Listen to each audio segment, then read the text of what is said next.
As I maneuvered the bus along the winding road, the dense forest on either side seemed to close in, casting long shadows across the pavement. The summer sun, now dipping low on the horizon, painted the sky in hues of orange and pink, but it did little to ease the growing sense of unease in my chest. The kids in the back were chattering away, blissfully unaware of the creeping fog that began to rise from the forest floor. It wasn't the first time I'd driven to this camp, but something felt off today, something I couldn't quite put my finger on. The narrow road twisted and turned, each bend revealing more of the thickening mist. It swirled around the bus, reducing visibility to just a few feet ahead. My knuckles whitened as I gripped the steering wheel, trying to focus on the road while pushing the unease aside. But then I heard it, a low, guttural growl, almost too faint to notice, coming from somewhere deep in the woods. I glanced in the rearview mirror, but the kids were still engrossed in their conversations, oblivious to the unsettling sound. Maybe it was just my imagination, I told myself, trying to calm the rising anxiety. As we pressed on, the fog seemed to grow thicker and the forest darker. I turned on the headlights, but the beams were swallowed by the mist, barely illuminating the way forward. The road felt narrower, the trees closer, as if the forest itself was closing in on us. A chill ran down my spine, and I couldn't shake the feeling that we were being watched. I tried to keep my breathing steady, but the oppressive silence outside the bus was almost suffocating, broken only by the occasional rustle of leaves or the distant call of an unseen bird. Then, out of nowhere, a shape darted across the road in front of us. Something fast, too fast for me to react. I slammed on the brakes, and the bus skidded to a halt, the kids lurching forward in their seats with startled cries. My heart pounded in my chest as I stared out into the fog, but there was nothing there, just the swirling mist and the dark outlines of the trees. I could have sworn I saw something big, but it was gone as quickly as it had appeared. The kids were starting to ask questions, their voices tinged with fear. I forced a smile and told them everything was fine, but deep down, I knew that whatever was out there, we weren't alone. The bus rolled forward again, but the atmosphere inside had changed. The kids were quieter now, their earlier excitement dampened by the abrupt stop and the eerie silence that followed. I kept my eyes on the road, my senses heightened, every shadow and movement catching my attention. The fog had thickened even more, and the dim glow of the headlights barely pierced through it. The road was becoming increasingly difficult to navigate, and a sense of dread settled in the pit of my stomach. Thunder rumbled in the distance, a low growl that seemed to vibrate through the bus. I glanced at the sky, now obscured by the dense canopy of trees, but no lightning flashed. The storm was out there somewhere, but it hadn't reached us yet. The road began to incline, and the bus labored to climb the hill. As we ascended, the air grew colder, and I could see my breath in front of me. The kids huddled together, whispering nervously. I could feel their fear growing, mirroring my own. Suddenly, the radio crackled to life, filling the bus with static. I jumped at the sound, my hands tightening on the wheel. The kids fell silent, all eyes turning toward the front of the bus. I reached for the dial, trying to tune it, but the static only grew louder, more distorted, until it was almost unbearable. Then, through the noise, I heard a voice, faint, distorted, but unmistakable. It was calling my name. I froze, my heart racing, unable to move as the voice repeated my name over and over, each time growing more insistent. The kids started to panic, their voices rising in fear. In a flash of desperation, I turned the radio off, plunging the bus back into an eerie silence. The only sound was the low hum of the engine and the muffled sobs of the children. I knew I had to keep going, had to get them out of there. But every instinct told me to turn back, to escape the suffocating grip of the fog and whatever it was that lurked within it. But the road was too narrow, too treacherous to make a U-turn, and there was no going back now. We were deep in the heart of the forest, with miles to go before we reached the camp. All I could do was keep driving, praying that whatever was out there would leave us alone. As we continued our slow crawl up the hill, the bus began to shudder. The engine whined in protest, and I could feel the vehicle struggling against the steep incline. The road ahead was barely visible, swallowed by the swirling fog that seemed to grow thicker with every passing minute. The kids clutched their seats, wide-eyed, their fear palpable. The atmosphere inside the bus was tense, heavy with an unspoken dread that we all shared but dared not voice. Then, without warning, the bus's headlights flickered and died, plunging us into near-total darkness. A collective gasp rose from the back of the bus, and I felt my heart skip a beat. I quickly reached for the switch, trying to turn the lights back on, but they remained stubbornly off. The only light now came from the dim glow of the dashboard, casting eerie shadows across the interior of the bus. My breath came in shallow gasps as I fought to stay calm, but the creeping panic was hard to ignore. Outside, the forest was unnervingly quiet. The whispers of the wind through the trees had ceased, leaving only an oppressive silence. I strained my ears, trying to catch any sound, any sign of life, but there was nothing. The fog pressed against the windows like a living thing, and I couldn't shake the feeling that something was watching us from within its depths. The children's whispers grew louder, their fear spilling over into nervous chatter. I knew I had to do something before the situation spiraled out of control. Taking a deep breath, I decided to try the ignition again. The engine sputtered and groaned, but after a few agonizing seconds, it roared back to life. The headlights flickered on, cutting through the fog, though their reach was still limited. Relief washed over me, but it was short-lived. The road ahead was blocked. An enormous fallen tree lay across our path, its roots torn from the ground as if by some great force.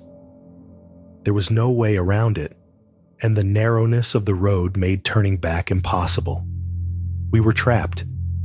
Panic surged through me, but I forced it down, knowing I had to stay composed for the kids. I turned to face them, my voice trembling slightly as I spoke. "Everyone, stay calm. We'll figure this out." But even as I said the words, I wasn't sure how we would. The weight of the situation pressed down on me, and for the first time, I felt truly helpless. The forest was closing in, the fog thickening, and whatever had pushed that tree down was still out there, lurking in the shadows. The bus sat idle, its engine humming softly, as I stared at the massive tree blocking our path. The fog curled around it like tendrils, thick and impenetrable. My mind raced with options, but none seemed feasible.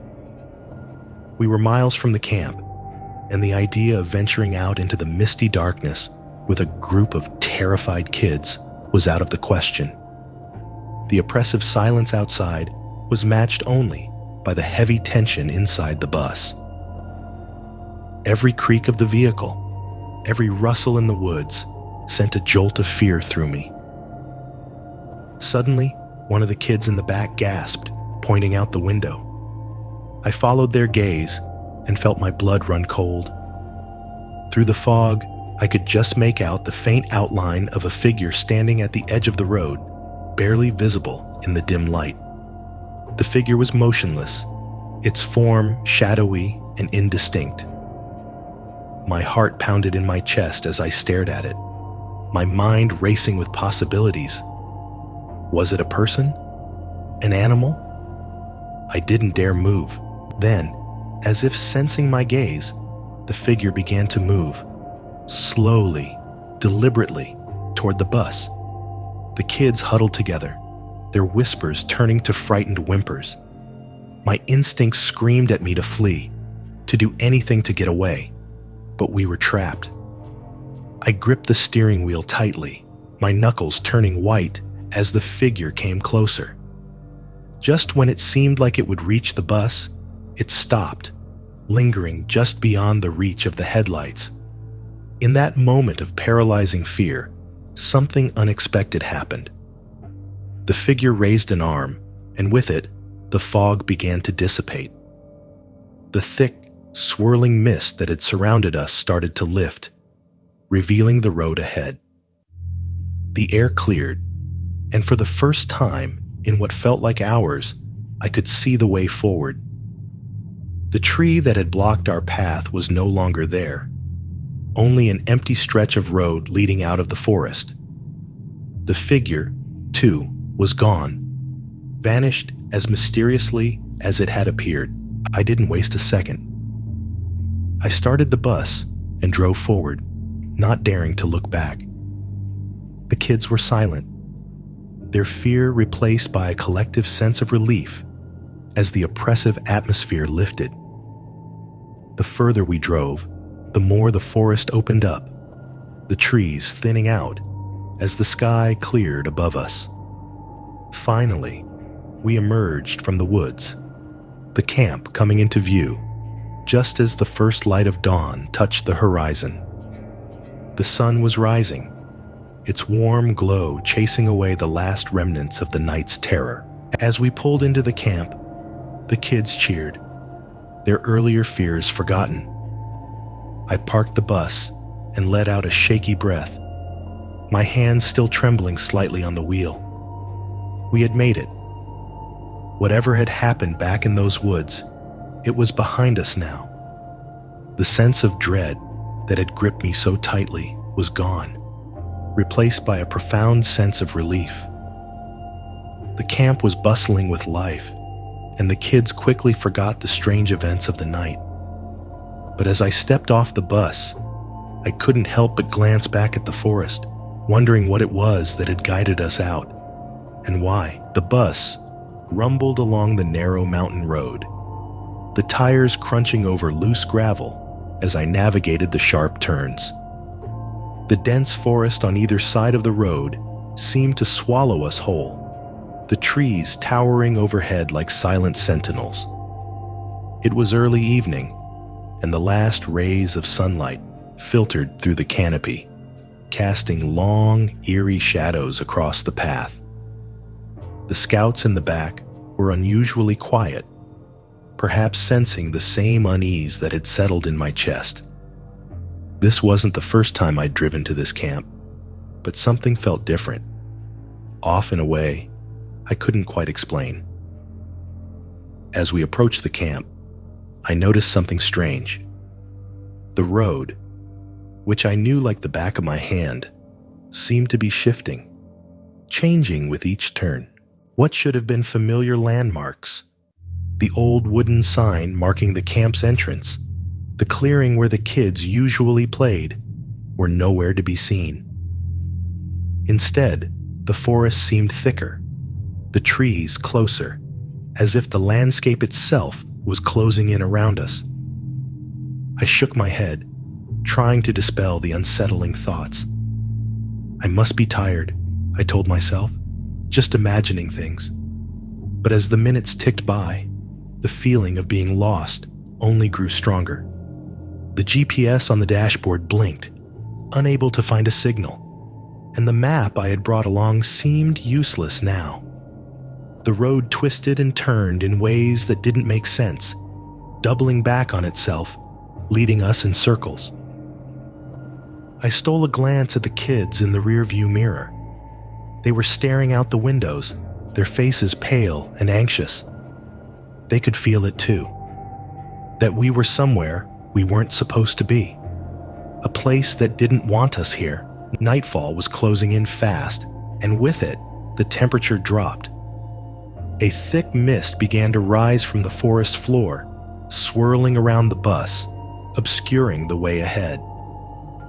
I slowed down, peering through the windshield, trying to catch a glimpse of anything that might tell me where we were. But all I could see were trees, endless trees, and the mist that curled around them like a living thing. My heart pounded in my chest, the steering wheel slick with sweat as I gripped it tightly. Something was wrong, very wrong, and we were miles from help. Just when I thought things couldn't get worse, the radio crackled to life, filling the bus with static. The sudden noise made me jump, my pulse quickening. I reached for the dial to turn it off. But then, through the static, I heard something, a voice, faint, distorted, but unmistakable, calling out from the depths of the noise. It was speaking in a language I didn't understand, the words garbled and eerie, sending a chill down my spine. I froze, my hand hovering over the dial, unsure whether to shut it off or listen. But before I could decide, the voice stopped, replaced by a silence that was even more unsettling. I swallowed hard, my throat dry. The road ahead was gone, swallowed by the fog, and the bus seemed to be drifting, untethered, through the mist. I tried to shake the feeling of dread that was creeping up my spine, but it was no use. Whatever was happening, we were in the thick of it now, and there was no turning back. We were being watched, guided by something unseen, and I had no idea where it was taking us. The bus crawled forward, its headlights barely cutting through the thick fog that clung to the trees like a shroud. The road beneath us seemed to disappear into the mist, and with each passing minute, the sense of isolation grew stronger. The kids were whispering now, their voices tinged with fear, and I could feel their eyes on me, looking for reassurance that I couldn't provide. I tried to stay calm, to focus on the road, but the creeping dread gnawed at my resolve. The GPS was useless, the map even more so, and I had no idea where we were. As the fog continued to thicken, I began to notice strange symbols carved into the trees along the roadside. They were crude, almost primitive, etched deep into the bark in patterns that made no sense. I couldn't shake the feeling that they were warnings, markers of some kind. But warnings of what? I couldn't tell. The forest seemed alive with the weight of centuries of secrets, and we were trespassers in a place that didn't welcome outsiders. My hands tightened on the wheel as I tried to block out the growing sense of panic. Then, the radio crackled again, this time more insistently. The static was louder, more aggressive, and through it, I could make out snatches of that same eerie voice, speaking in a language that sent chills down my spine. The kids huddled together, their fear palpable, and I fought the urge to turn the radio off entirely. But something about the voice held me captive, drawing me in despite the terror it evoked. The words, though unintelligible, carried a weight, a power that I couldn't explain. Just as I was about to reach for the dial, the road ahead opened up to reveal an old, rickety bridge, barely wide enough to accommodate the bus. The wood looked ancient, weathered by time and the elements, and it creaked ominously as we approached. There was no turning back now. The road behind us was gone, swallowed by the fog, and the only way forward was across that bridge.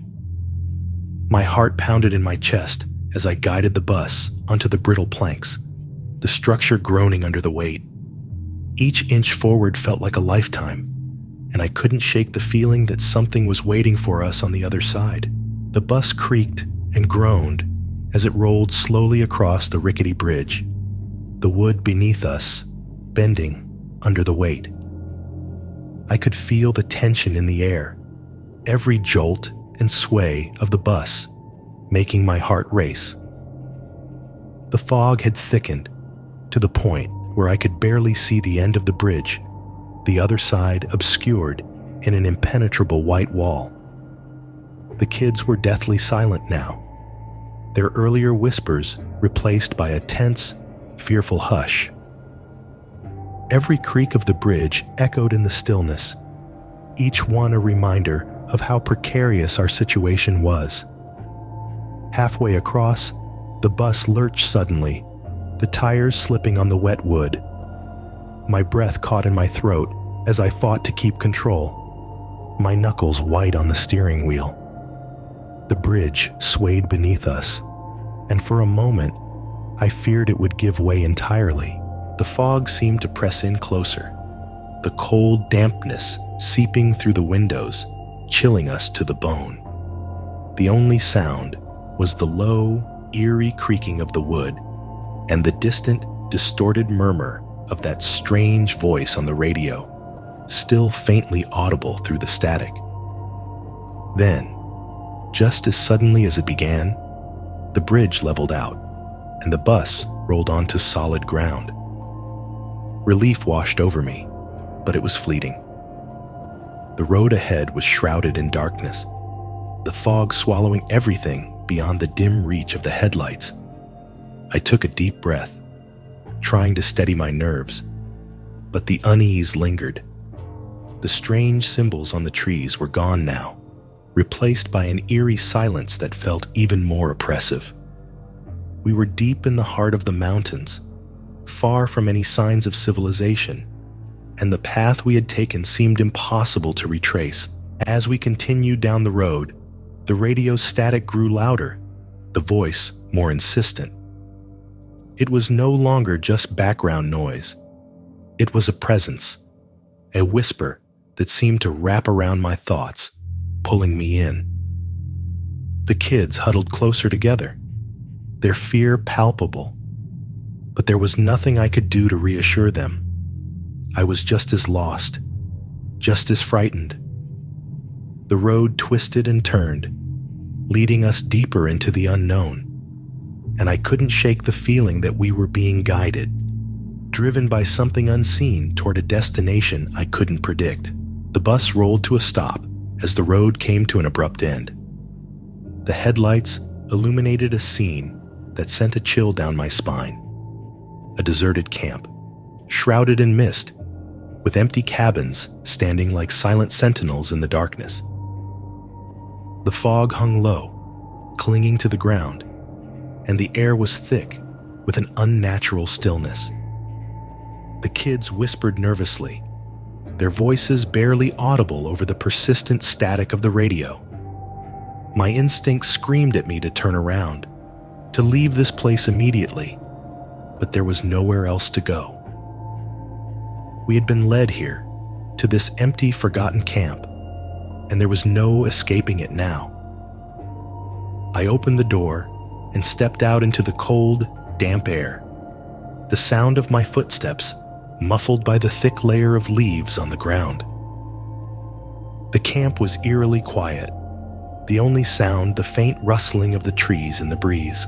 The cabins were dark, their windows like empty eyes staring out into the night. I could feel the weight of the silence pressing down on me, and I knew that whatever had brought us here wasn't done with us yet. The kids remained inside the bus, their faces pressed against the windows, watching me with wide, fearful eyes. As I approached the nearest cabin, the radio in the bus suddenly crackled to life again, louder than before.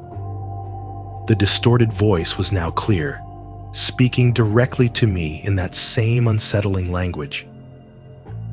My blood ran cold as I realized that the voice was coming from inside the cabin, not from the radio. The door creaked open on its own, revealing a dark, empty room within. My heart pounded in my chest as I stepped inside, the air thick with the scent of damp wood and something else, something rotten, decayed. In the center of the room, on an old wooden table, lay an object covered in dust. I approached it slowly, my hand trembling as I reached out to wipe away the grime. Underneath was an old, tattered journal, its pages yellowed with age. As I opened it, the voice from the radio seemed to echo inside my head, the words on the page blurring together. My vision swam, and I stumbled backward, dropping the journal to the floor. The last thing I saw before the darkness closed in was the first page, with a date that sent a shiver down my spine. October 13th, 2021. Today's date. When I came to, the camp was empty again, the fog lifting just enough to reveal the road ahead. The bus was still there, the kids huddled together inside, but the sense of dread had not lifted. The journal was gone, and the cabin door was closed, as if nothing had happened. I got back on the bus, my hands shaking as I gripped the wheel. Without a word, I turned the key, and the engine roared to life. The road out of the camp was clear now, but as we drove away, I couldn't shake the feeling that something had followed us. The kids remained silent, their eyes wide, as we left the camp behind, but I knew we would never truly leave it. The radio was silent now, but I knew the voice would return. It always did. The bus rattled along the narrow dirt road that wound its way through the dense forest, the towering pines casting long shadows over the path. The lake glimmered through the trees, its surface smooth as glass, reflecting the fading light of the late afternoon. I could see the camp ahead, nestled right on the water's edge, its cabins looking small and distant. The kids in the back were buzzing with excitement, oblivious to the growing sense of unease that had settled over me as we neared our destination. The camp had a reputation for being both beautiful and eerie, a place where the mist hung low over the lake each morning, and the wind whispered through the trees like secrets being shared among old friends. As I parked the bus near the main cabin, the kids tumbled out, eager to explore. I stayed behind for a moment, staring out at the lake. Something about the stillness of the water, the way it seemed to swallow all sound, made my skin crawl. There was no breeze, no birdsong, just an oppressive silence that pressed down on me. After the kids had scattered to their assigned cabins, I decided to take a walk by the lake. The path was narrow, winding through the trees that lined the shore. The sun was setting, casting a golden glow over the water, but the beauty of the scene did little to calm the unease gnawing at me. The further I walked, the more I felt as though I was being watched, the hairs on the back of my neck standing on end. I stopped and turned, expecting to see someone, anyone, but there was nothing, just the trees and the lake, and that eerie, suffocating silence. As I turned back toward the camp, I noticed an old, dilapidated cabin near the water's edge, half hidden by the trees. I hadn't seen it when we arrived, but now it seemed to loom over the path, its windows dark and empty. The cabin looked abandoned, its wooden planks weathered and worn, the roof sagging under the weight of years of neglect. A chill ran down my spine as I stared at it, a sense of dread settling deep in my bones. Something about the cabin felt wrong. like a wound in the landscape that refused to heal. I quickly turned away and hurried back to the camp, but the image of that cabin stayed with me, haunting the edges of my thoughts. The night settled over the camp like a heavy blanket, the darkness thick and impenetrable. The usual sounds of the forest, the rustling of leaves, the chirping of crickets, were absent, replaced by an unnatural stillness that made every creak of the old wooden cabins echo ominously. I lay in my bunk, staring up at the ceiling, unable to shake the unease that had gripped me since my walk by the lake. The memory of that decrepit cabin lingered in my mind, a dark blot on the otherwise serene landscape. Around midnight, I decided to get up and check on the bus. The campgrounds were eerily quiet as I stepped outside, the only light coming from the dim bulbs strung up along the paths. The mist had rolled in from the lake, clinging to the ground and swirling around my feet as I made my way to the parking area. The air was cold and damp, chilling me to the bone as I reached the bus. I stood there for a moment, listening to the silence, when a faint sound reached my ears. Curiosity got the better of me, and I found myself drawn back toward the lake. The mist had thickened, making it difficult to see more than a few feet ahead, but I followed the sound, my footsteps crunching softly on the gravel path.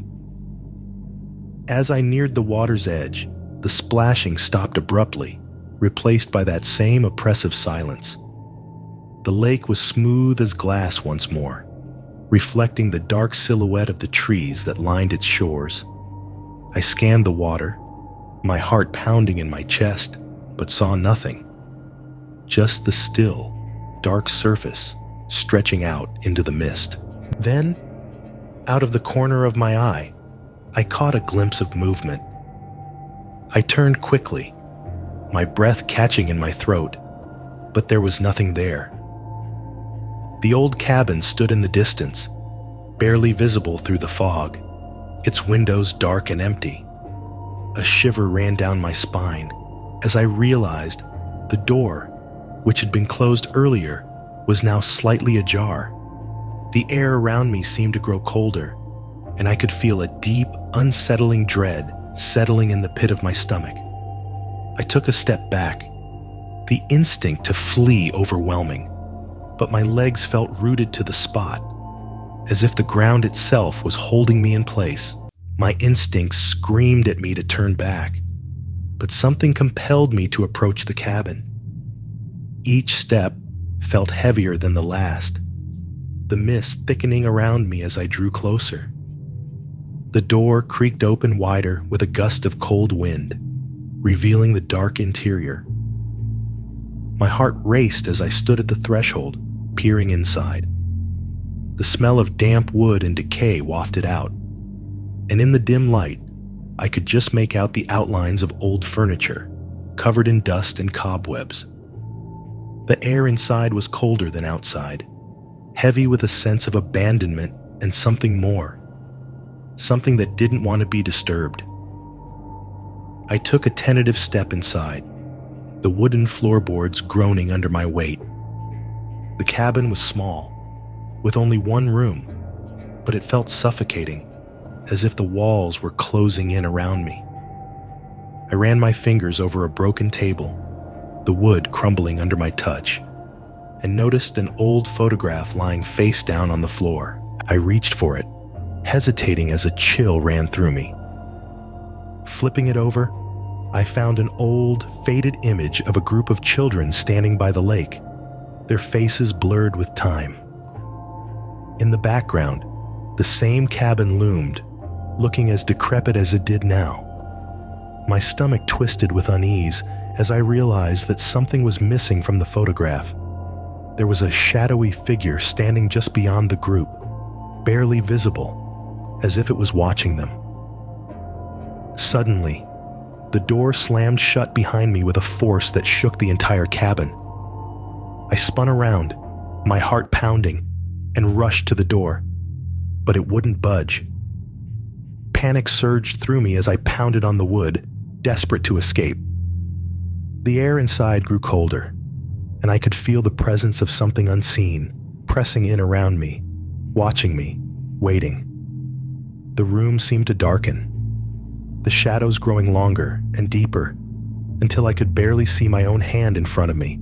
The oppressive silence returned, broken only by the faint sound of footsteps approaching from somewhere within the cabin. The footsteps grew louder, echoing in the confined space of the cabin. My breath came in short, panicked gasps as I pressed myself against the door, trying to stay calm. The shadows shifted, and I could feel the weight of something drawing closer, the air growing colder with each passing second. Desperation clawed at me, and I frantically searched for another way out, but the darkness swallowed everything around me. In the dim light, I saw a small window on the far side of the cabin. I made a break for it, stumbling over the decaying floorboards. As I reached the window, I felt a cold hand brush against my arm, sending a jolt of terror through me. I wrenched the window open and climbed out, the cold night air hitting me like a shock. I didn't look back as I ran, the sound of those footsteps still echoing in my ears. I made it back to the bus, my heart racing, my mind reeling. The camp was as silent and eerie as before, but the cabin was now lost in the fog behind me. The kids were asleep, unaware of the horror I had just escaped. But as I sat behind the wheel, trying to catch my breath, I realized that the sense of dread hadn't left me.